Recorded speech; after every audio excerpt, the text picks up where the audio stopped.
En los últimos años, el mundo ha pasado por numerosas y dramáticas crisis.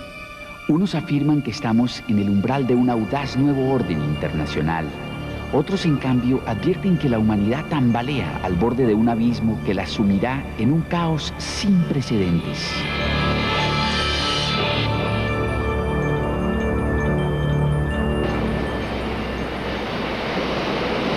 En estos tiempos, leer las noticias no es la forma más alentadora de comenzar la jornada. Día tras día, los problemas del mundo se vuelven más acuciantes e insalvables.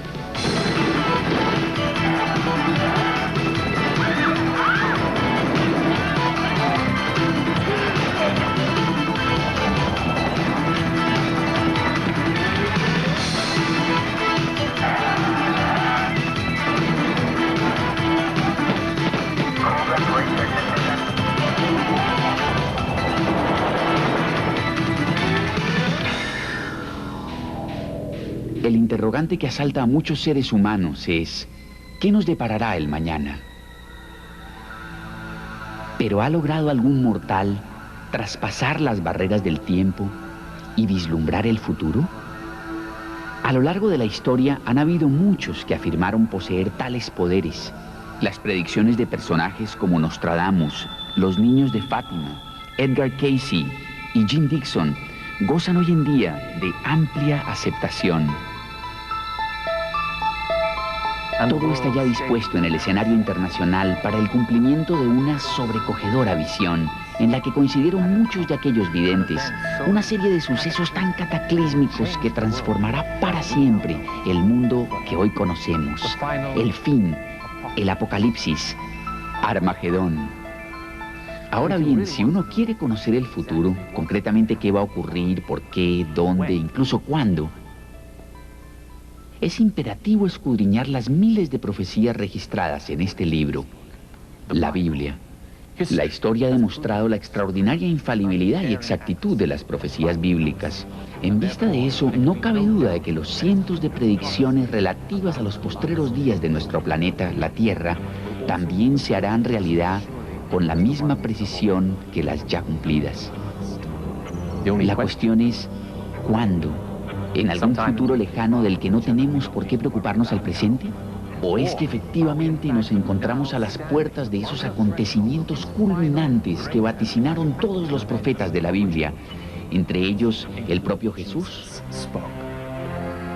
Hace 2000 años, los discípulos de Cristo anhelaban la respuesta a aquella misma incógnita. Le preguntaron: Maestro, dinos, ¿cuándo será la señal de tu venida y del fin del mundo?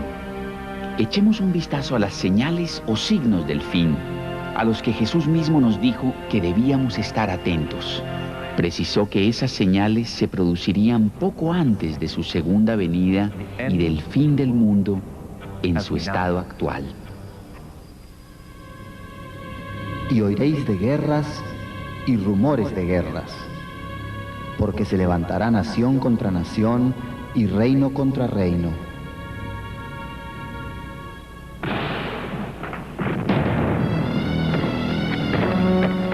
Ningún otro periodo de la historia ha conocido una escalada bélica como la registrada en el siglo XX. La Cruz Roja estima que más de 100 millones de personas han perecido desde comienzos de siglo a causa de las guerras. Hasta 1914, los conflictos armados nunca habían tenido alcance universal.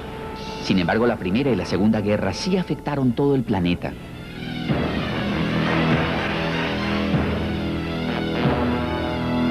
Desde la Segunda Guerra Mundial, la conflagración que garantizaría el fin de todo conflicto armado, han estallado numerosas guerras y cientos de alzamientos y revoluciones. La cifra de muertos en enfrentamientos bélicos desde el final de la Segunda Guerra Mundial supera ya los 23 millones.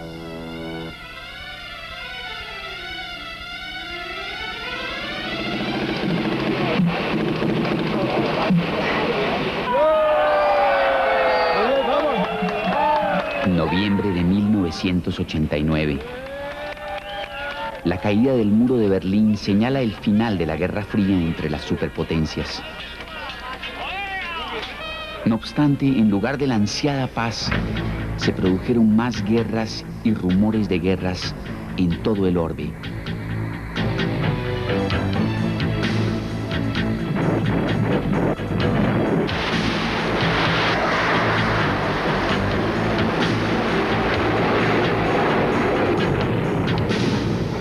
En 1993 se libraron 29 conflictos bélicos de envergadura, cifra récord.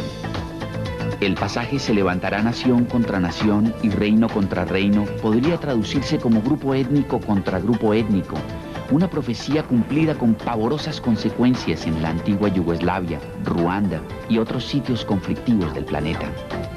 Aparte, la escalada de guerras y rumores de guerras han incrementado las crueldades perpetradas en los enfrentamientos bélicos.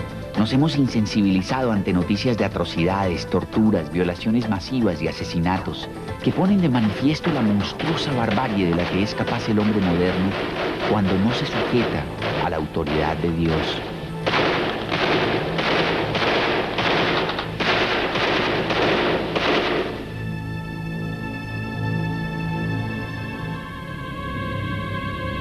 Porque se levantará nación contra nación y reino contra reino, y habrá hambres. El general Eisenhower, expresidente de los Estados Unidos, describió el costo de la guerra en términos elementales. Cada arma que se fabrica, cada nave de guerra que se bota, cada cohete que se dispara, es en cierta forma un robo contra los que padecen hambre y no reciben alimento, contra los que sufren de frío y no tienen abrigo. Sin ir más lejos, la guerra del Golfo costó a los aliados $500 millones al día, es decir, unos $350.000 por minuto. Un avión de combate cuesta unos $25 millones. Un misil Tomahawk alrededor de 1.300.000. Un misil aire-aire 800.000. Los proyectiles de tanque oscilan entre $2.000 y $36.000 cada uno. Traducido a cifras más corrientes, por el precio de este misil, los hambrientos alumnos de un colegio podrían almorzar todos los días durante 5 años. Se calcula que en la década del 90 perecerán 100 millones de niños por inanición y enfermedades. Esas 100 millones de muertes podrían evitarse al precio de 10 bombarderos invisibles, o bien al equivalente a 2 días del presupuesto militar combinado de todas las naciones. La Organización Mundial de la Salud estima que 1/3 de la población del planeta está bien alimentada, 1/3 subalimentada y 1/3 padece inanición. Desde que comenzó usted a ver este documental, por lo menos 200 personas habrán muerto de hambre en el mundo. Este año fallecerán más de 4 millones. Lo paradójico es que el mundo sí está en condiciones de producir los alimentos necesarios para su creciente población. Si bien ciertas hambrunas obedecen a flagelos naturales, estos niños probablemente están desnutridos a causa de la inhumanidad imperante, evidenciada por las guerras, los embargos y la corrupción, así como la dominación económica derivada de las descomunales deudas contraídas por muchos países en vías de desarrollo con acreedores internacionales. Estos últimos indujeron a los gobernantes de aquellos países a solicitar abultados préstamos y ahora los mantienen subyugados mediante el cobro de exorbitantes intereses que garantizan la cada vez más aguda miseria de los endeudados y el continuo enriquecimiento de los prestamistas. Mientras esos niños mueren de inanición, los países prósperos de Occidente queman millones de toneladas de alimentos todos los años para mantener altos los precios. El hambre es por norma general resultado de la corrupción y rapacidad del hombre y de su indiferencia por la suerte de su prójimo. Y habrá hambres y pestes. Pestes. Se podría decir que la ciencia moderna ha logrado eliminar el miedo a las pestes. No obstante, hoy en día nos hallamos al borde de un azote mortífero que bien podría cobrar más vidas que todas las pestes que han afectado hasta ahora a la humanidad. Se trata de la epidemia del SIDA. Al presente, el virus VIH, causante del SIDA, ha infectado a unos 14 millones de personas de todo el mundo. En 1993, el SIDA pasó a ser en Estados Unidos el principal agente causal de la muerte de hombres entre 20 y 45 años. Se calcula que para el año 2000, 24 millones de personas ya habrán manifestado síntomas de SIDA. A estas se sumarán otras 100 millones infectadas con el virus VIH. Sin embargo, el SIDA no es la única peste moderna que azota a la humanidad. Hoy en día existen 100 tipos de cáncer, prácticamente desconocidos para nuestros antepasados, que causan la muerte de 5 millones de personas al año. Se cree que el marcado incremento de casos de melanoma, un cáncer de la piel particularmente virulento, es producto de la reducción de la capa de ozono que filtra gran parte de la radiación ultravioleta del sol. La recesión mundial ha dejado a muchas personas desamparadas y sin hogar, y ha hecho estragos en los sistemas de salud de muchos países. Se han producido alarmantes rebrotes de enfermedades que la ciencia moderna consideraba erradicadas. En ciertas zonas de la India y la antigua Unión Soviética han surgido epidemias de tifoidea, difteria y hasta de la peste negra. Nuevas y devastadoras mutaciones de la malaria, la tuberculosis y el cólera cobran resistencia a todo antibiótico conocido y cegan la vida a millones de personas. Los microbios causantes de la neumonía, infecciones óticas infantiles, etc., se transmutan y no responden ya a tratamientos tradicionales. Se cierne así sobre la humanidad la amenaza de una siniestra era posantibiótica, en la cual las infecciones más inocuas podrían transformarse rápidamente en enfermedades mortales. Jesús dijo que una profusión de pestilencias o enfermedades señalaría la época de su regreso. A medida que entremos en la era final de la humanidad sobre nuestro planeta, epidemias como el SIDA se extenderán de forma generalizada. Y habrá hambres y pestes y terremotos en diferentes lugares.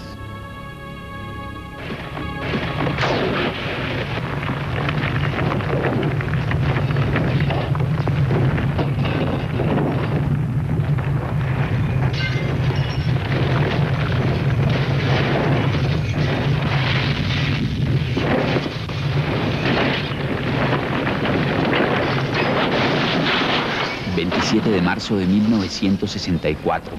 Alaska es devastada por un gigantesco terremoto que registró 8,4 en la escala de Richter.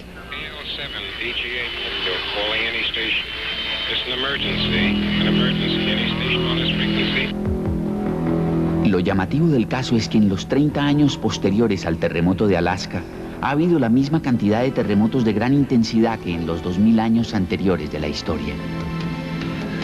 Según el almanaque mundial, entre los años 1000 y 1800 no se produjeron sino 21 terremotos de gran magnitud. En cambio, entre 1800 y 1900 tuvieron lugar 18 convulsiones sísmicas de consideración. Entre 1900 y 1950 hubo 33 movimientos telúricos de grandes proporciones. Y entre 1950 y 1991, esa cifra se elevó a 93, casi el triple de la del medio siglo anterior. En total, esos terremotos cobraron la vida de 1.300.000 personas. Este espectacular incremento en los sismos de gran intensidad ha llevado a los científicos a predecir que estamos entrando en una nueva fase de grandes trastornos telúricos. También la Biblia predice que los postreros días serán una época de gran actividad sísmica, en que la tierra tambaleará como un ebrio y las torres y ciudades de las naciones se desplomarán. 17 de enero de 1994. Un terremoto de 6,6 en la escala de Richter ocasiona daños por valor de $30.000 millones en Los Ángeles. Los sismólogos predicen que el inminente gran terremoto de California podría ser 50 veces más fuerte. 17 de enero de 1995. Más de 5.000 muertos y 26.000 heridos es el saldo del terremoto del Gran Hanshin en el Japón. La ciudad portuaria de Kobe queda en ruinas, su infraestructura destruida y más de 300.000 personas sin techo. Científicos japoneses del Centro Sismológico de Tsukuba predicen que un terremoto de más de 8 puntos en la escala de Richter podría ocurrir en la zona de Tokio en un futuro cercano. Cuando se produzcan los terremotos de California o Tokio, como está previsto, el número de víctimas fatales y la devastación, así como el impacto que tendrán en la economía mundial, serán inconcebibles. Imaginémonos a un profeta de la antigüedad visualizando una de nuestras modernas carreteras en las que se desplazan cientos de automóviles a toda velocidad con los faros encendidos. ¿Cómo lo describiría? Recordemos que los profetas de entonces no habían visto nada siquiera parecido a un automóvil. Pues bien, hace 2600 años el profeta Nahum predijo que en los días previos al retorno de Cristo, los carros se precipitarán a las plazas, con gran estruendo rodarán por las calles. Su aspecto será como antorchas encendidas, correrán como relámpagos. el profeta seguramente asoció con relámpagos la visión de automóviles circulando a toda velocidad en plena noche. Sin duda corren con gran estruendo en las calles. No es de sorprenderse, pues, que el promedio anual de accidentes de tránsito en los Estados Unidos sea de 19,5 millones, con un saldo de 4 millones de heridos y 45,000 muertos. La profecía de Nahum nos remite a otra importante predicción del profeta Daniel que data del año 534 a.C. y se refiere a la situación imperante en los postreros días. Daniel, cierra las palabras y sella el libro hasta el tiempo del fin. Muchos correrán de aquí para allá y la ciencia aumentará. Lo que Dios quiso decir a su profeta fue: Daniel, te estoy dando a ti esta visión de los postreros días, pero no es para ti, no es para tu época. Se aplica al tiempo del fin, una época en que muchos correrán de aquí para allá. ¿Corre hoy en día la gente de aquí para allá? Resulta increíble que durante miles de años los medios de transporte no experimentaran mayores variaciones, hasta hace poco más de un siglo. En 1789, George Washington empleó 8 días en viajar 320 kilómetros hasta su ceremonia de asunción de mando en Nueva York. El que le haya tomado 8 días en sí no tiene mayor importancia. Lo sorprendente es que Julio César habría recorrido la misma distancia en igual tiempo. Durante miles de años no hubo progresos importantes en cuanto a transporte. Sin embargo, veamos hasta qué punto ha avanzado la humanidad en tan poco tiempo.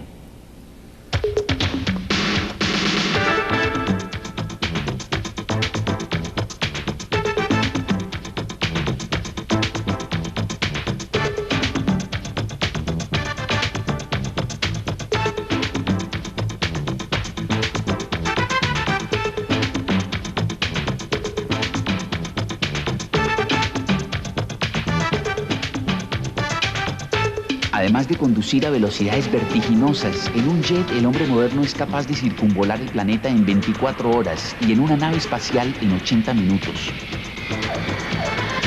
En nuestra época la gente viaja con más asiduidad que nunca.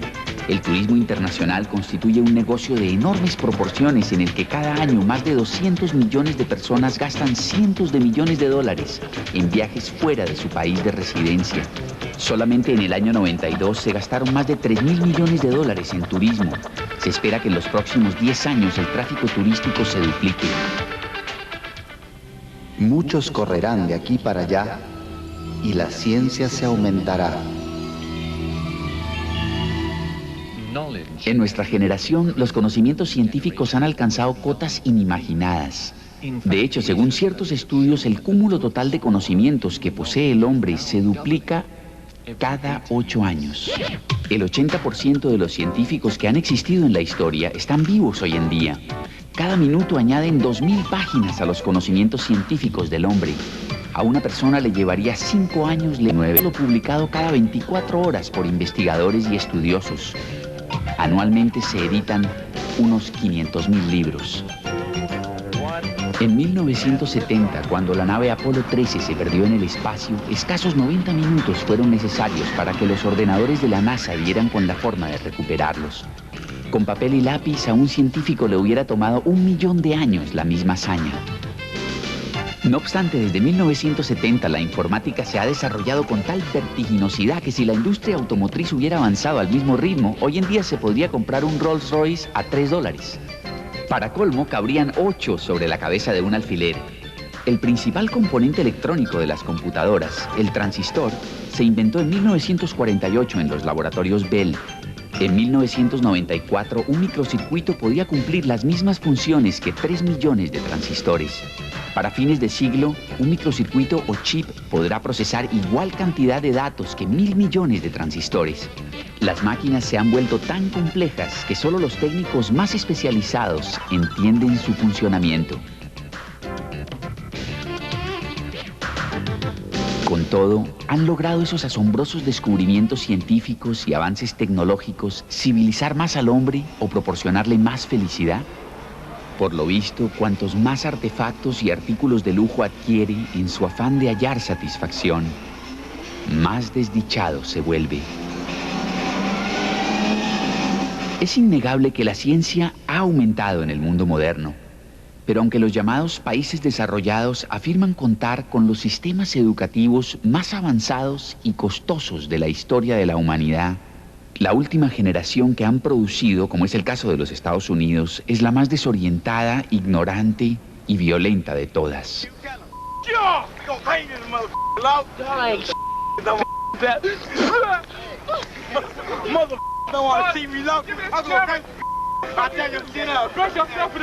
En el capítulo 24 de San Mateo, versículo 37, Jesús profetiza que como en los días de Noé, así será antes que Él regrese. ¿Cómo era pues la situación en los días de Noé? Y vio Dios que la maldad de los hombres era mucha sobre la tierra, y que todo designio de los pensamientos del corazón de ellos era de continuo solamente el mal.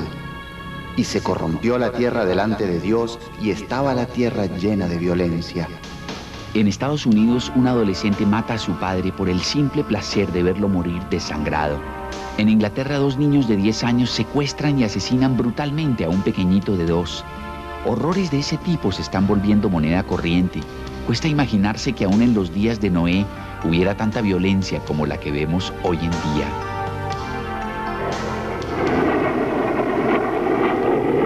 Vietnam. Los norteamericanos lloran la muerte de 58.000 jóvenes tras 8 años y medio de combates. Sin embargo, el índice de homicidios en las calles de las ciudades norteamericanas es 4 veces esa cifra. Datos proporcionados por el FBI indican que 24.530 personas fueron asesinadas en los Estados Unidos durante 1994. La Dirección Nacional de Justicia de ese país estima que en 1992 se cometieron más de 1 millón de delitos con arma de fuego. Muchas de las víctimas fueron adolescentes asesinados por otros adolescentes que no tienen concepto del valor de la vida. Con angustia y desazón, la sociedad se pregunta ¿por qué? Los estudiosos de la conducta humana han determinado una de las principales causas. Al cumplir 15 años, el joven norteamericano común y corriente habrá presenciado por televisión la muerte violenta de más de 35.000 seres humanos y otros 200.000 actos brutales de agresión. En Estados Unidos se hace apología de la violencia. Prueba de ello es que los ídolos nacionales sean Stallone y Schwarzenegger, especialistas en todo tipo de actos de agresión. Películas al estilo de las series Rambo y El Exterminador, que han logrado recaudaciones millonarias, ilustran el voraz apetito de violencia que prima en el mundo de hoy. Los dibujos animados de hoy en día están plagados de nefandos actos de violencia. Más aún que las Tortugas Ninja y los Simpson, la serie Beavis y Butthead de la MTV se ha ganado las preferencias de los niños. Lejos de la inocencia de los antiguos personajes de Disney, Beavis y Butthead se dedican a torturar animales, incendiar muebles y a hacer alarde de aborrecibles conductas juveniles. También abundan las películas de terror. Entre algunos preadolescentes se han puesto de moda reuniones en que ven este tipo de películas y practican actos repulsivos. Los videoclubs informan que los filmes de terror tienen particular demanda entre los chicos de 11 a 15 años. A eso se suman los videos de música rock, muchos de los cuales dan un cariz romántico a la violencia, a la violación sexual y al homicidio.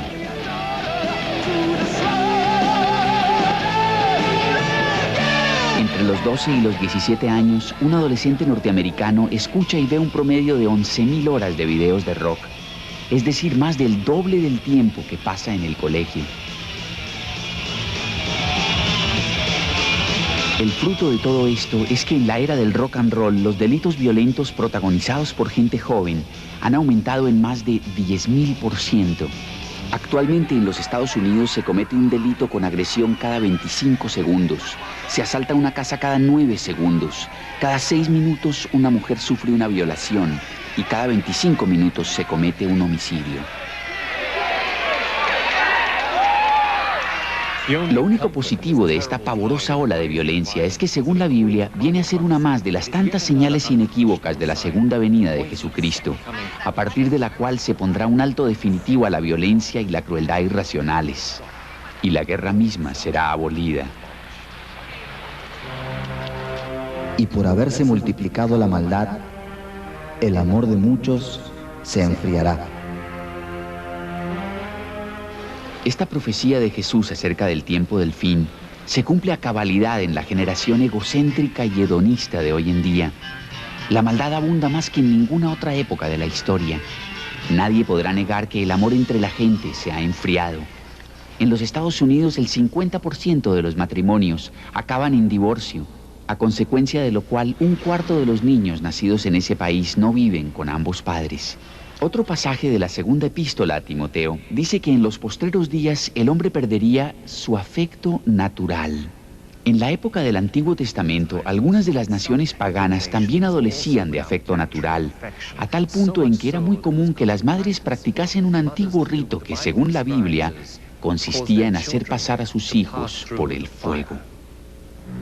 Se refería a la práctica de ofrecer a sus recién nacidos a Moloch, un gigantesco ídolo que tenía brazos móviles con bisagras en los codos y una enorme boca que se abría, dentro de la cual ardía un fuego abrasador. Mediante este método se libraban egoístamente de los niños que no querían. Pese al grado de civilización alcanzado en este siglo, los métodos de nuestra sociedad moderna no son menos barbáricos. Si bien la embriología ha demostrado que la vida comienza en el momento mismo de la concepción, todos los años en clínicas y hospitales, millones de neonatos indefensos son asesinados en el vientre de su madre. La palabra de Dios dice: aún en tus faldas se halló la sangre de los pobres, de los inocentes. No la hallé buscando en lugares secretos, sino sobre todos estos. En los Estados Unidos el aborto constituye un negocio que recauda $700 millones al año. Todos los días se abortan un promedio de 4.257 seres humanos en dicho país, es decir, 1,5 millones al año. Por cada 5 nacimientos que se producen hoy en día en el mundo, se practican 2 abortos. En Rusia, el promedio de las mujeres aborta 4 veces en el transcurso de su vida. Se pone fin al 90% de los embarazos primerizos. Cada año en todo el mundo se asesinan 54 millones de niños nonatos dentro del vientre de su madre. Si bien es posible que algunas mujeres recurran al aborto por motivos no egoístas, colectivamente el aborto es uno de los principales pecados por los que Dios va a castigar a esta última generación. Otro de ellos es la sodomía. Sodoma y Gomorra. Hace ya años, cuando se estrenó la película La Biblia, probablemente causó estupor entre el público la escena descarnada en que los hombres de Sodoma pretendían abusar sexualmente de los seres angélicos enviados para advertir a Lot de la inminente destrucción de la ciudad.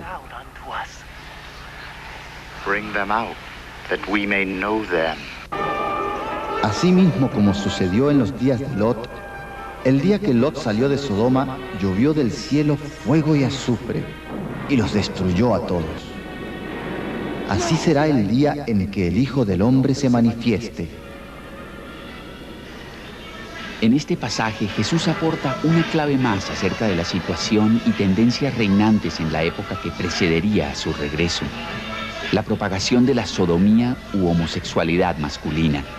No cabe duda de que los valores morales del mundo contemporáneo son coincidentes con los que imperaban en Sodoma y Gomorra durante los días de Lot.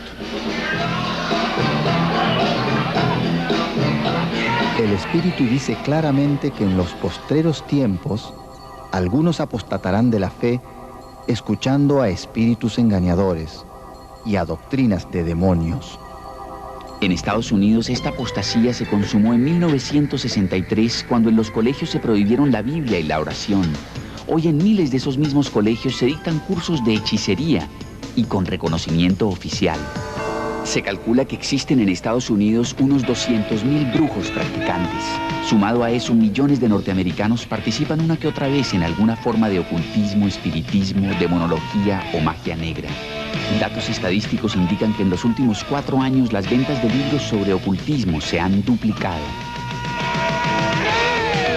El satanismo hoy en día no se circunscribe al ámbito de pequeñas sectas. Muchos videos de rock son muestras descaradas de culto a Satanás, en los que no faltan la simbología, la liturgia y los rituales propios de la brujería.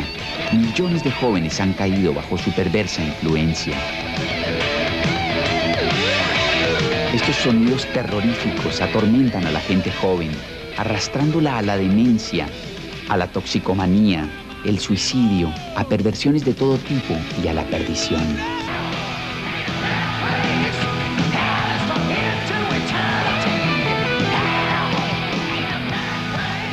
Poco a poco, espíritus engañadores han hecho presa en el mundo. Los videoclips de vanguardia demuestran que los actos más desvergonzados de blasfemia y profanación son hoy socialmente aceptados. En el Apocalipsis, el apóstol Juan vislumbró que en los postreros días el mundo se apartaría de Dios para rendir culto a Satanás. Semejante profecía habría parecido inverosímil a las generaciones anteriores. Hoy en día ya no. Se ha dicho que el satanismo puro y duro constituye la subcultura de mayor difusión entre los adolescentes de muchos países y la brujería y el ocultismo, una de las religiones de más rápido crecimiento en el mundo.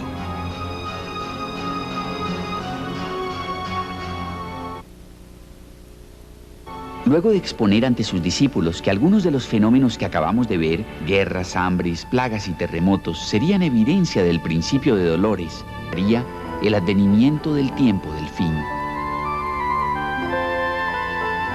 Y será predicado este evangelio del reino en todo el mundo, para testimonio a todas las naciones. Y entonces vendrá el fin. El Almanaque Cristiano de 1990 informa que se ha anunciado el Evangelio a más de 4.000 millones de personas y que existen iglesias cristianas en la totalidad de los 251 países del mundo. Cada año se distribuyen unos 4.000 millones de folletos del Evangelio y 120 millones de Biblias. La Biblia entera o porciones de la misma se ha traducido a unos 2.062 idiomas y está al alcance de más o menos el 98% de la población mundial. El Evangelio se anuncia desde más de 2.000 emisoras de radio y televisión cristianas. Aparte de eso, miles de emisoras netamente seculares ponen en el aire programas religiosos. Jamás en la historia se ha anunciado el Evangelio en todo el mundo, a todas las naciones, como en la época actual. Al presente, todos los países de la tierra han oído la buena nueva, tal como Jesús profetizó que ocurriría antes del fin. Si su vaticinio es acertado y la Biblia veraz, resulta innegable que actualmente vivimos en el tiempo del fin.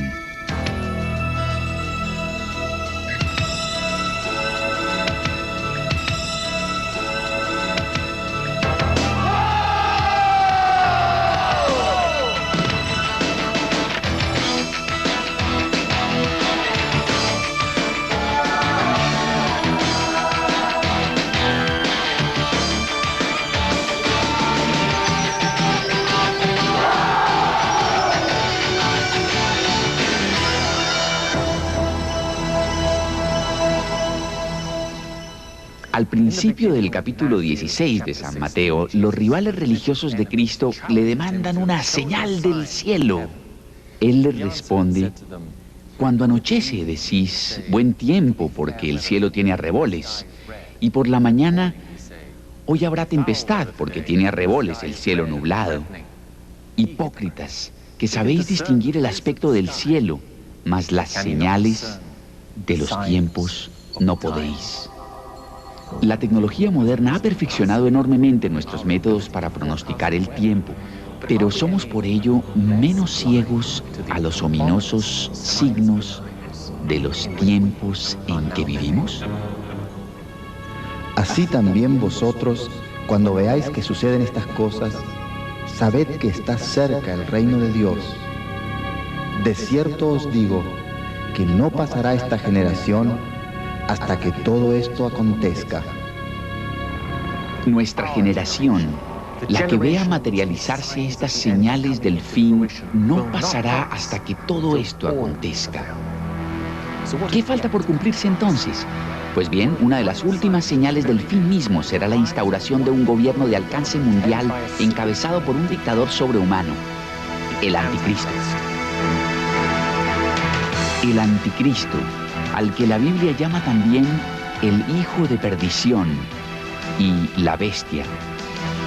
Al igual que Hitler, uno de los prototipos históricos del Anticristo, este personaje tendrá una elocuencia y magnetismo extraordinarios y, según la Biblia, una boca que hablará grandes cosas. El Anticristo llegará al poder en medio de una euforia generalizada por haber salvado temporalmente al mundo de sus profundas crisis económicas, militares y políticas, mediante un plan magistral para forjar durante 7 años la paz y la estabilidad económica y otorgar plena libertad de culto. Este personaje bien podría surgir del actual caos que reina en la antigua Unión Soviética.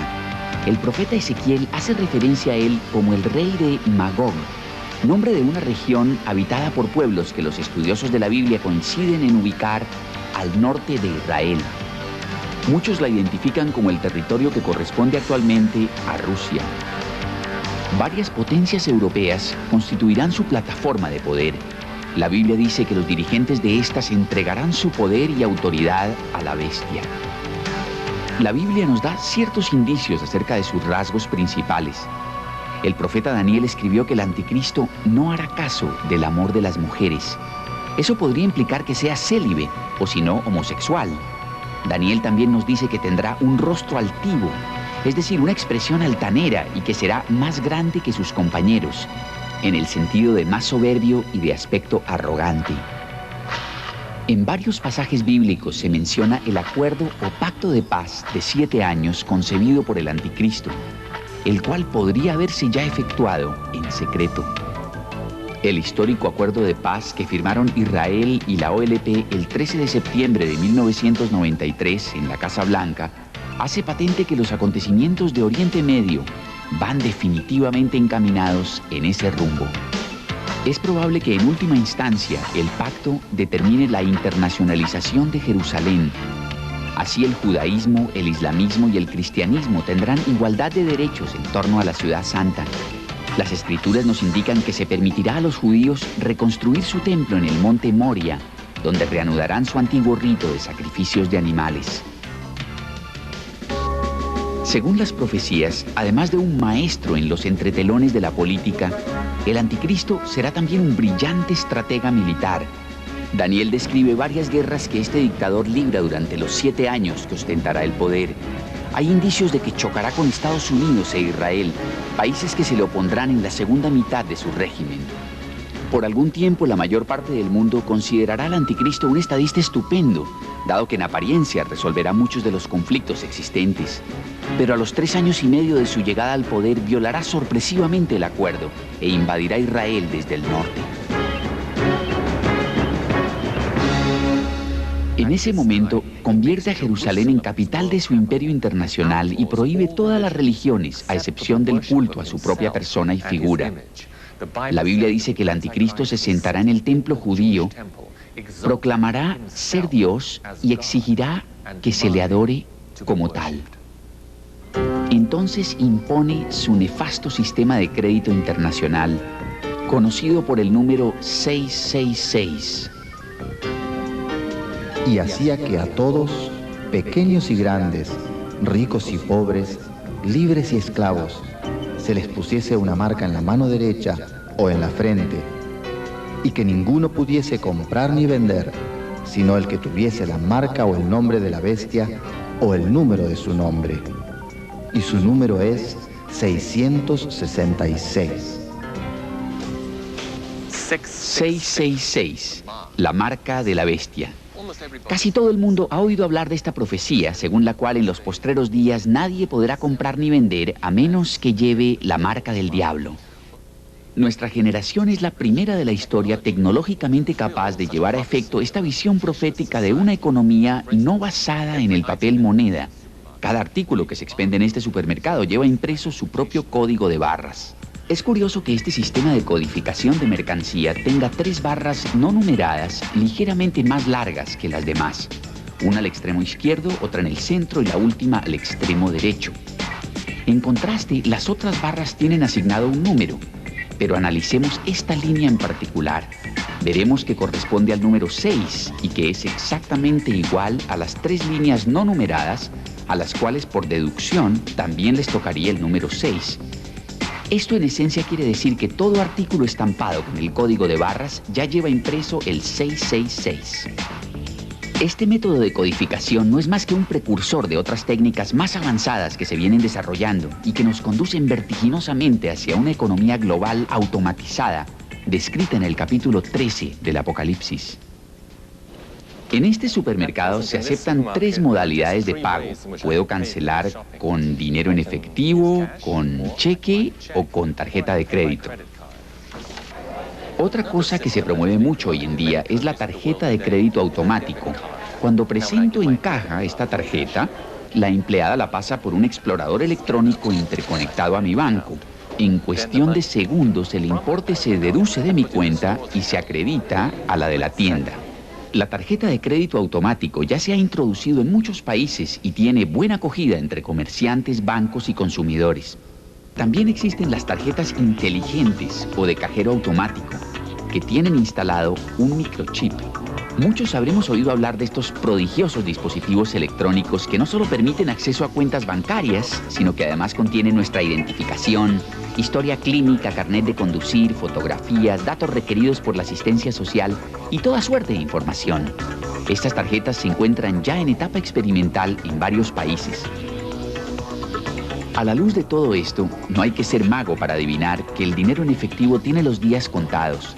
Es que hay razones poderosas por las que conviene que desaparezca. Los pagos en metálico hacen posibles los negocios turbios de los narcotraficantes, quienes muchas veces llenan maletas enteras en una sola transacción. No habiendo papel moneda, cesaría por completo la venta ilegal de estupefacientes. Es más, se eliminaría buena parte de las actividades delictivas, desde un simple robo hasta el terrorismo. Además, sería una suerte de panacea para muchos de los gravísimos males económicos y sociales que aquejan al mundo. No es de extrañar entonces que muchos gobiernos propugnen con inusitado entusiasmo el establecimiento de una sociedad sin dinero. Pero antes de suprimir el efectivo, los cheques y las tarjetas de crédito, es imperativo desarrollar un sistema de identificación a prueba de error que garantice que quien presente una tarjeta para realizar una transacción sea el titular de la misma. Ya se han perfeccionado varios sistemas de filiación muy seguros, como este lector de huellas digitales. El único problema que presentan estos aparatos es su alto costo. Para organizar una sociedad en la que ya no se use dinero, tendría que haber uno de estos artefactos en cada pequeña tienda y comercio. Como decíamos, cada una de estas terminales de identificación cuesta miles y miles de dólares. En cambio, los microcircuitos que contienen las tarjetas electrónicas de plástico no valen sino unos cuantos dólares. Ahora bien, supongamos que en lugar de instalar el chip en la tarjeta, se le implanta a su dueño debajo de la piel. Una vez implantado, el chip puede ser leído por un escáner muy económico, parecido al del supermercado. De aplicarse esta técnica, usted mismo suplantaría la tarjeta electrónica, con lo que se ahorraría el costoso proceso de determinar que el portador de la misma es, en efecto, su titular. El Ministerio de Salud de los Estados Unidos afirma que en Washington y otras ciudades ya se está ensayando a gran escala el plan de identificación Microdot. Una micropastilla del tamaño de la cabeza de un alfiler, que cuesta menos de 25 centavos de dólar, se inyecta 5 o 6 milímetros debajo de la piel. Esta se activa con un escáner portátil y facilita la plena identificación de la persona que la lleva implantada. Como se ve, el camino ya se está allanando para la introducción de la marca de la bestia. Tanto la tecnología como la plena aceptación de esta por parte del público se están plasmando. Casi todos los días oímos hablar del nuevo orden internacional o de la aldea global. Paulatinamente la opinión pública va interiorizando estos conceptos. Mientras tanto, el mundo va rumbo a un sistema económico y político internacionalista, desprovisto de dinero en efectivo. Una sociedad controlada por un banco de datos electrónico que cubre todo el orbe, rastrea a cada hombre, mujer y niño y registra dónde cruza fronteras y cuándo compra o vende algo. Es decir, una sociedad igual a la presagiada en el capítulo 13 del Apocalipsis hace casi 2000 años. Si alguno adora a la bestia y a su imagen y recibe la marca en su frente o en su mano, él también beberá del vino de la ira de Dios, que ha sido vaciado puro, y el humo de su tormento sube por los siglos de los siglos. Este castigo puede parecer muy severo por el solo hecho de aceptar una marca que permita la compra de víveres. Sin embargo, esta profecía indica que hacerse colocar la marca de la bestia no es una decisión meramente económica, sino que equivale a aceptar y rendir culto al anticristo, un hombre poseído por Satanás, y supone una declaración de lealtad a su régimen mundialista antidios. Y se le permitió infundir aliento a la imagen de la bestia para que la imagen hablase e hiciese matar a todo el que no la adorase. Es posible que esta imagen de la bestia, calificada también de abominación desoladora según las profecías bíblicas, sea una suerte de supercomputador de alta tecnología capaz de realizar funciones increíbles. El mismo estaría conectado a la red de telecomunicaciones del nuevo orden internacional. La Escritura predice que hablará y que hará matar a todo el que no la adore. Jesús dijo que cuando viéramos esa imagen emplazada en el lugar santo, comenzaría un periodo de gran tribulación, el más pavoroso de la historia. Buena parte del Apocalipsis describe con detalles aterradores las pestilencias, plagas y monstruos que Dios desatará para atribular a las fuerzas del anticristo, empeñadas en acabar con todos los que se nieguen a aceptar la marca de la bestia. La Biblia describe con asombrosa precisión cuánto durará este periodo de gran tribulación. Lo expresa en años, meses y días. 3 años y medio, 42 meses o 1260 días. Eso significa que a partir del día en que el anticristo quebrante el acuerdo de paz y erija su imagen en Jerusalén, comenzará la cuenta regresiva hasta la segunda venida de Jesucristo, y sabremos exactamente cuántos días faltan. Inmediatamente después de la tribulación de aquellos días, el sol se oscurecerá y la luna no dará su resplandor, y las estrellas caerán del cielo, y las potencias de los cielos serán conmovidas. Entonces aparecerá la señal del Hijo del Hombre en el cielo, y entonces lamentarán todas las tribus de la tierra, y verán al Hijo del Hombre viniendo en las nubes del cielo con poder y gran gloria.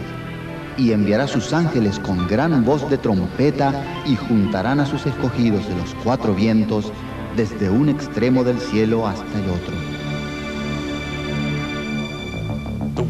La tribulación y el terror que desatará el anticristo en la hora más oscura de la historia acabarán bruscamente con la más gloriosa alborada, cuando Jesucristo mismo regrese para recoger y llevarse a sus hijos.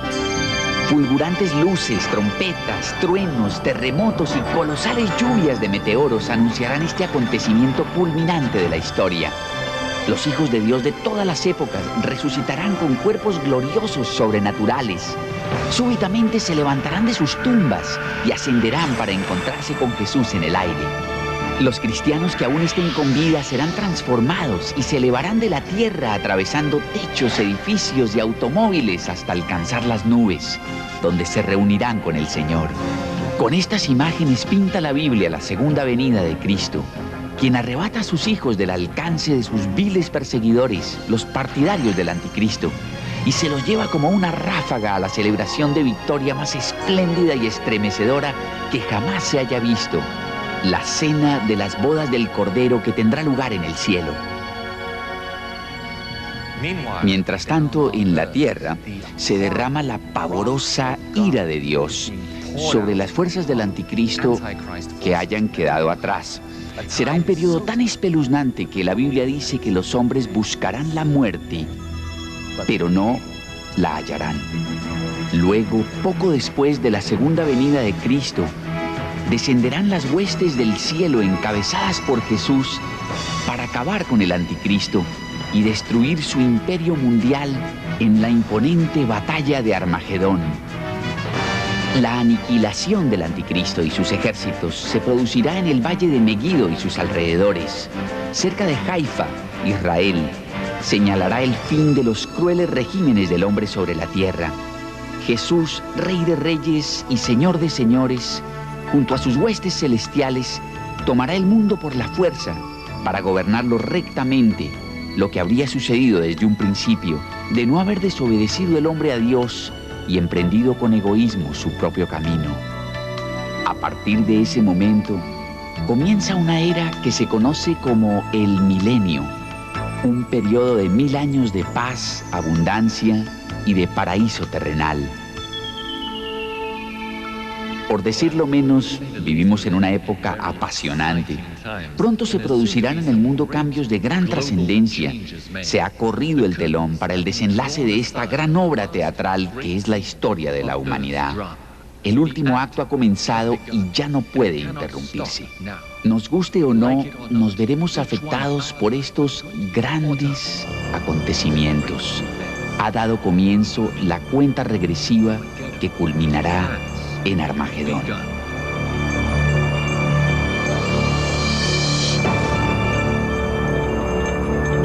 Las interpretaciones de las profecías de la Biblia que hemos examinado no son en modo alguno singulares. Coinciden con las de millones de cristianos, tanto católicos como protestantes. Muchos musulmanes sostienen que pasajes del Corán y otros escritos islámicos predicen algunos de estos mismos acontecimientos apocalípticos. Una de las finalidades de las profecías de la Biblia es la de prevenirnos de estos grandes sucesos del fin de los tiempos, para que no nos tomen por sorpresa y tengamos la seguridad de que todo ello forma parte de los designios divinos. La mejor forma de prepararse para el futuro es aceptar la salvación que ofrece Jesús. Él ha prometido estar con sus hijos, protegerlos, proveer para ellos y conducirlos en esta época angustiosa. Jesús te dará las fuerzas y la entereza para afrontar valientemente estas tribulaciones venideras. Te ayudará a sobrevivir el fin de este mundo y pasar al reino celestial, donde te recompensará más de lo que podrías imaginarte. Si aún no conoces a Jesús, te invito ahora mismo a recibir el don de la vida eterna que Él te ofrece. Basta con que repitas conmigo esta sencilla oración. Jesús, entra en mi corazón. Perdóname todos los errores y pecados que he cometido y regálame la vida eterna.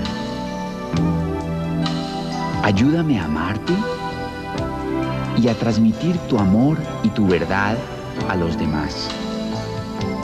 Amén. La vida es una sola, pronto pasará, mas lo que haga uno por Cristo perdurará. Jesús nos dijo que debemos hacer las obras del que nos envió, entre tanto que el día dura, porque la noche viene cuando nadie puede trabajar. Te invitamos a unar esfuerzos con nosotros para pregonar al mundo el amor de Dios, brindar apoyo a quienes lo necesiten en estos tiempos difíciles y enseñarles lo esplendoroso que va a ser el mundo del mañana.